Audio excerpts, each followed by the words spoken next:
Hey teammates, welcome to another episode of It's All About the Team. And today we're back in the huddle. We're going to take some highlights from some of the last 7 or 8 of our episodes, some great takeaways I've heard from so many people that have reached out and said, boy, that comment made so much sense to me. Hey, this has made a difference. I'm employing this. And so we want to give you some highlights as we go through and go back in the huddle. The first of the 4 topics that we're going to give you some takeaways are hiring your staff is the key. That's number 1. Number 2 thing we're going to focus on is how you do anything is how you do everything. Third topic that will give you some great highlights will be words matter when building your team. And the fourth topic that we're going to cover today is get folks on the team early and have them experience that team feeling. So let's get at it and let's talk about the keys to hiring your staff. Really, no matter what the size of the organization, staff is the key.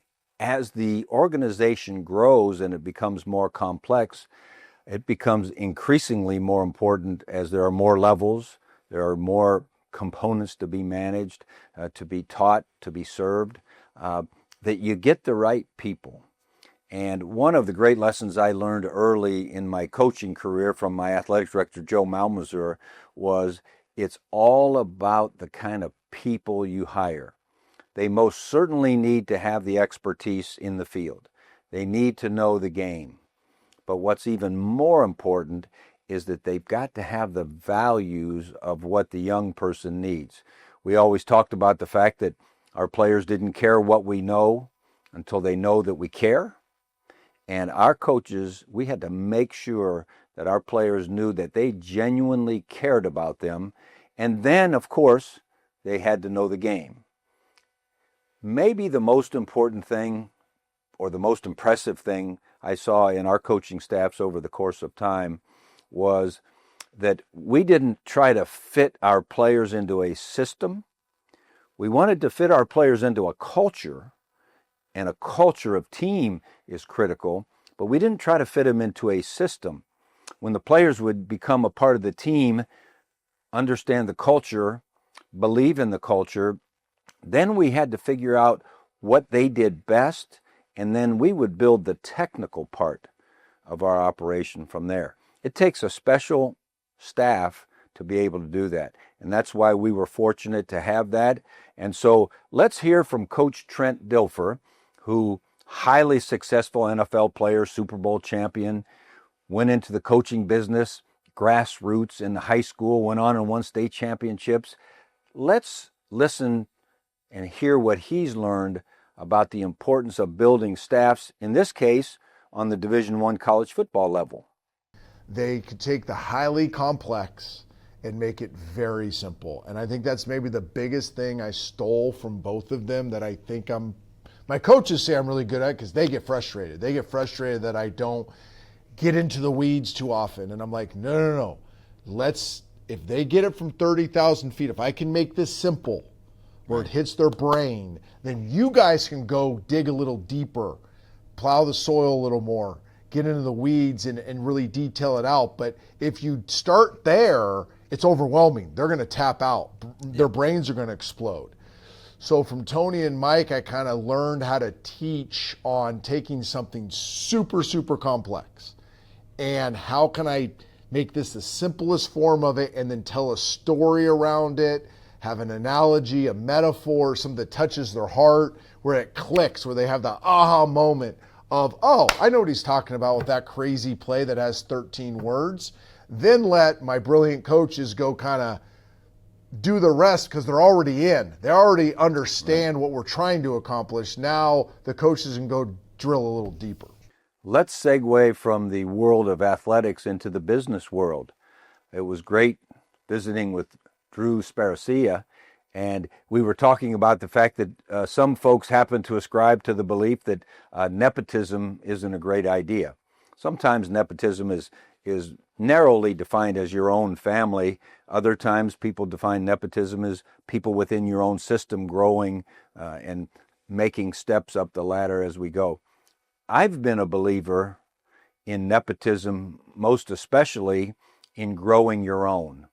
I think when that culture of team is just from head to toe in a person's heart and in a person's mind, and then as they grow technically, as they have had more experiences, as they've gained more wisdom about the task at hand, and demonstrated that they could take the next step of responsibility, my greatest experience has been having those people grow in that form of nepotism. I think on the personal family side of nepotism, I've seen that work very well as well. My oldest brother, who was 5 years older than me, served as our running back coach at Ohio State, and I knew what he was all about culture-wise. I knew how he was raised. I knew what he believed in, and I also knew he had been a very successful head coach. And sometimes it's good when you're a head coach to have someone on your staff who has also been a head coach and understands the decisions that you have to make. So let's hear from Drew Sparacia from GBX Group. There's this belief in society that, and I'll use the word broadly, that nepotism is bad. Okay, and nepotism people generally put in the category of just family members. I brought it up to people you know really, really well and trust. Mm-hmm. And whenever I look to add somebody to my team, I'm looking for somebody that I know well, I trust, and I know they're going to fit in the culture. And it's how I started it. That's how we are today. When you look through GBX, 2/3 of the people have a story of, 1 degree to Drew. Yep. The other third, we hired because we had a need, and nobody internally, myself or anybody else, knew anybody that they knew would fit the culture. And what's interesting is when they come in, they start to bring some of their relationships to the organization. So that comfort level with the people, trust, belief in their hard work, we would much, much rather have it come from somebody we know than somebody we don't. That doesn't always work, but that's the strong bias, and it's worked for us so far. Great wisdom from Drew. Now let's get some nuggets from Rick Blaze from Boot Factory Outlet. One thing I learned from him, and you'll see on his sound bites, is there is no cookie cutter way to say that there's a perfect staff member. Sometimes we get caught up in looking at resumes and seeing that they have to have certain things in them. But resumes don't always show you the heart of the person, the work ethic of the person, how that person just has that sense of impending greatness, that aura about them. And so we're going to hear from Rick talk about a young person who stepped into his busiest location, very little experience, but had all the tools and just had that it factor and was able to do great things as a leader on their team. And also he's going to talk a little bit about you never know where your next leader is going to come from. And so you want to make sure you're in a constant mode of evaluation. You're always watching to see who's that next big star, because you owe it to the team to get the person on the field that's going to produce for the team. I have a manager in Pigeon Forge who most people probably would never hire as a manager because she's 19. Wow. And that's our second busiest store. She's an incredible employee. She works hard. She has the respect of all the employees at 19. And she started in high school. Yeah. So, and she's worked her way up to manager. Well, at 19 to be making manager's wages in our company is incredible. Right. Yeah. And there's no incentive for her to even look for another job. Great wisdom from Rick Blaze. Now let's talk about something that we learned in great detail from Esther Bashaw and the Cafaro Company. It's important how you hire your staff, how you hire the members of your team, how you accumulate your talent, how you put that team together. But Esther gave us a valuable example of how do you onboard those new members of your team? How do you onboard your staff? How do you make them immediately feel that they are already a part of the team and they just walked in the door? Let's hear from Esther. We want to bring in young people into this company, and we want you to mentor them, and we want you to give them opportunity. And I remember at the time, and this was many, many years ago, thinking, oh, but I'm really busy. You know, I have a very active department. You know, I don't know how much extra time I have. But I rose to the occasion and took in my first intern, and I loved it. That intern gave more to me than I gave to them. Ideas, you know, creativity, assistance. And I'll be honest, interns are probably one of the things I am most passionate about. I love interns, and today, 60% of the Cafaro marketing department are individuals who interned with us, mostly from YSU, some from Kent State, and that are working in our department today. Let's move on to our next major component. How you do anything is how you do everything. We talked so often, in fact, right behind me is the block O of life.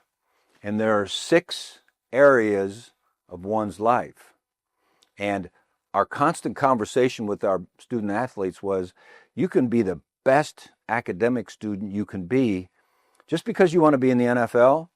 But you know what? You show us that if you reach your potential as an academic person, there's a better chance you're going to be able to do it as an NFL person. Or your moral excellence, or your caring and giving for others. How you do anything is how you do everything. And we wanted our guys to reach their full potential in everything they do. To me, that's the key to the individual, and that's the key to building the team. Let's hear from Coach Sherry Hare as she talks about how you do anything is how you do everything. And we have a saying, how you do anything is how you do everything. Normally, a student who's a really good student doesn't cut corners, and then they don't do, they do the same thing on the basketball court. They're going to be attention to detail, and they're going to try to do things the right way and have high standards for themselves, just like they do in the classroom. So we generally, unless they're 3.5 or above, we generally, even though something lower than that might get into BW, we don't go there. Now let's hear from Minnesota Golden Gopher head football coach PJ Fleck talk about that concept of how you do anything is how you do everything. That's been the mark of his career. He was an undersized, under-recruited high school student, went on and worked his way up the ladder at Northern Illinois. No way he was going to play in the NFL, but he was going to do everything to the best of his ability and then some. After his NFL career with the 49ers, he jumped into coaching with us here at Ohio State, and you could just tell he was going to do everything and anything the best he could do it. On up the ladder through his assistant coaching and NFL assistant coaching, and great record at Western Michigan, and now he's done things at the University of Minnesota. Really build on the fact that he wants his players to do everything the way it should be done for the good of the team. Let's hear from PJ. I only had one scholarship offer. I'm 5'9". I was 160 pounds out of high school. Had a bunch of state records in receiving, but I didn't get any offers, and I didn't run really well, but I went to camp. And it taught me that you have to experience me to get me. And I still use that to this day. We don't really offer many kids until you come to camp and I witness how you do it. Because what I did maybe wasn't as impressive, but it was how I did it that maybe impressed people. I could do it for longer. I had great stamina. I had never give up type mentality. I would never quit. I was the king of the twos, too small, too short, too young. But you'd have to fight me for 24 hours. And I just didn't go away. I was like one of those just gnats. And I think at the time, Northern Illinois was on one of the longest losing streaks in the country. And I think they said, you know what? This porridge is just right for us because one, we'll offer him, two, he'll definitely commit.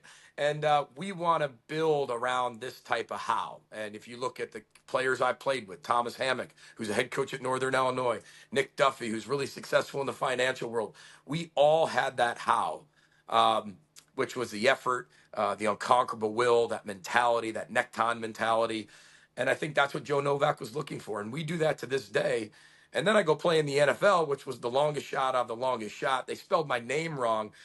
In fact, the day I got there, Fleck's not that hard to spell, but when it's Flack, that's even worse. My name already means speck of dust, let alone spell it wrong. You're 14 out of 14 on the depth chart.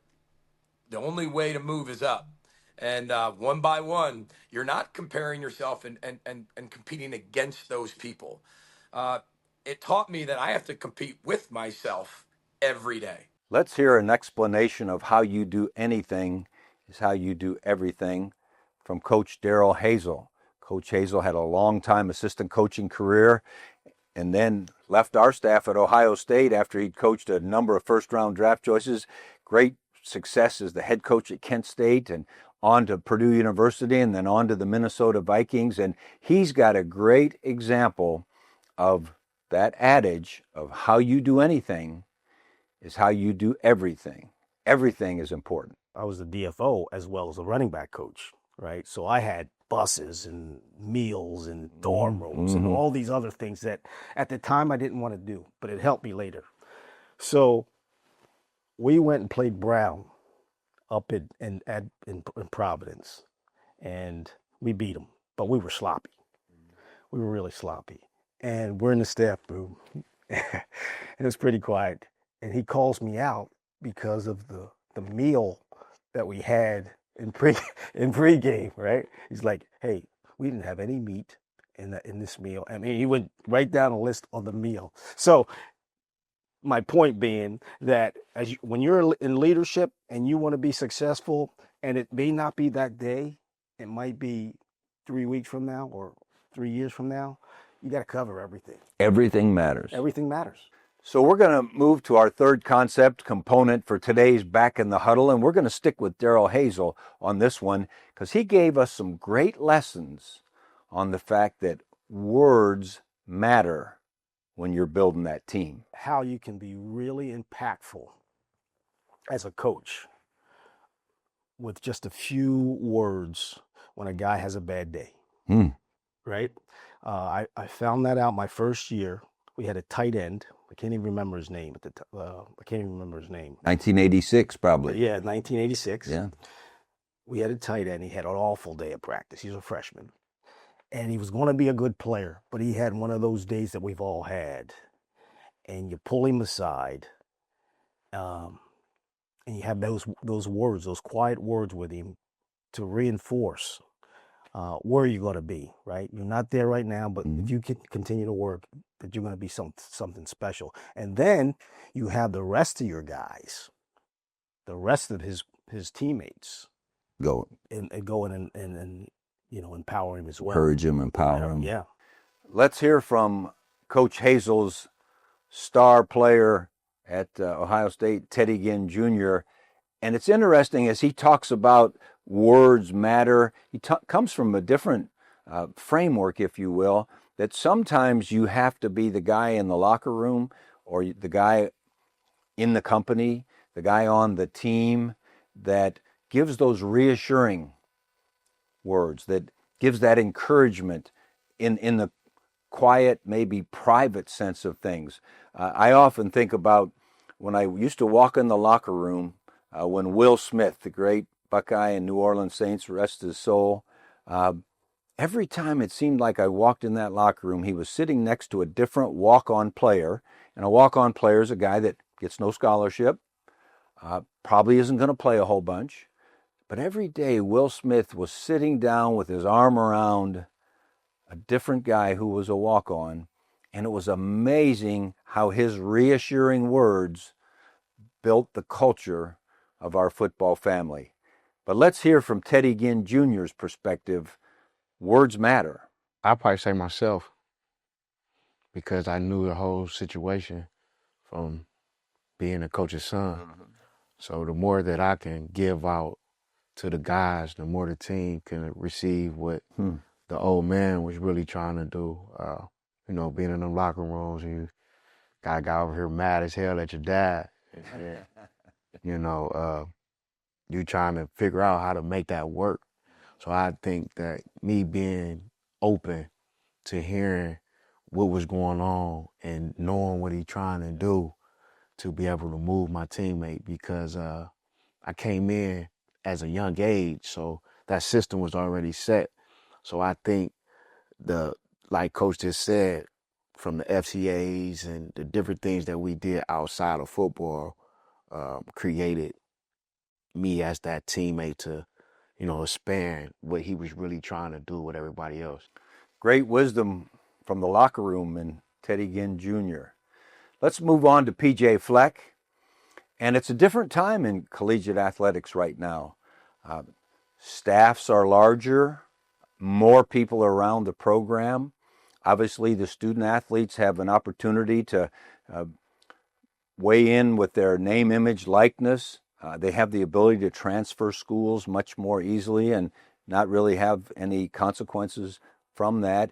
And those are all challenging things. In fact, I talked to many of my coaches who are still out there in the business, and I say, it was always important to have that team atmosphere, build that culture and so forth. It's even more important today because it's a different world. There's more people buzzing in the people's ears. Obviously, there's more distractions with the, how much social media. There was social media when we were coaching, but not to the level that we have it now. So PJ's got some good thoughts and reminders that words matter, and it's important that it comes from the coaches, the supervisors, the head coach. And trust comes down in our program to three things: time, consistency, and proof.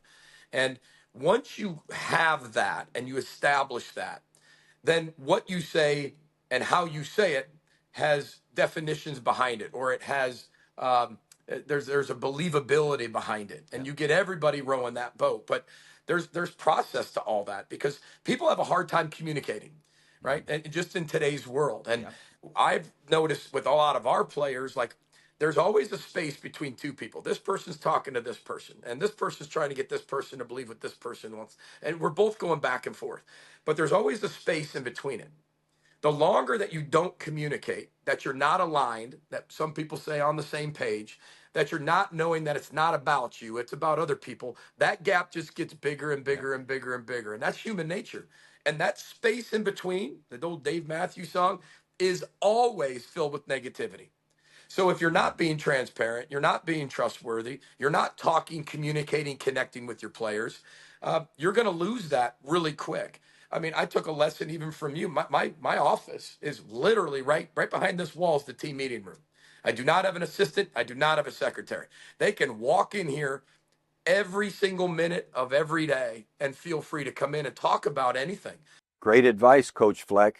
It's exhausting to be great, and you've got to spend a lot more time in that gap of communication when the picture gets bigger, the distractions get louder. It takes a lot of time and effort, and you have to do that if you're going to build a team.